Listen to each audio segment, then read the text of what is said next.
Doctor যেটা যেটা কয় সেটা সেটা ঠিকঠাক কোর্স, আর যা যা অসুখ সেটাই কোর্স, অত বেশি জানিয়া করিস না। ডাক্তার সাহেব, আমার ওই রুগীটা এলে দেখেন তো। কার কি সমস্যা? বসেন আপনারা।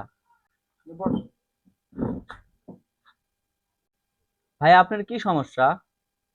ডাক্তার সাহেব, এত খায় তাও শরীর তো কমে না।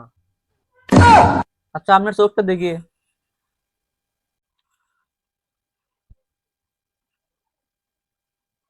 আপনার সবকিছু তো ঠিকই আছে, কিন্তু খাওয়া দাওয়া একটু কমাবেন আপনি। আপনার খাওয়া দাওয়া বেশি হচ্ছে। কিছু প্রেসক্রিপশন করে দেয় আপনি, আপনি এই ওষুধগুলো খাবেন। আর আমি কিছু নিয়ম কানুন বলে দিচ্ছি, ওগুলো মেনে চলবেন।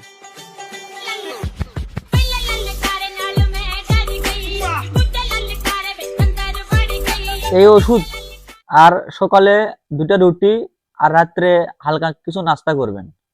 ডাক্তার সাহেব, আপনি যে কইলেন রুটি আর নাস্তা, ভাত খাওয়ার আগে খাবো না পরে খাবো? এলে গাছপালা রুগী করতে না আপনার, এর মাথারও সমস্যা আছে। আপনার নিয়মিত 3 বেলা গাঁজা খেলেবেন না, তাই ঠিক হয়ে যাবে, আর কোনো ওষুধই লাগবে না। যান চলে যান, এলে পাগলা ফালা কুত্তে টেনে নিয়ে আসে না নিয়ে আসে।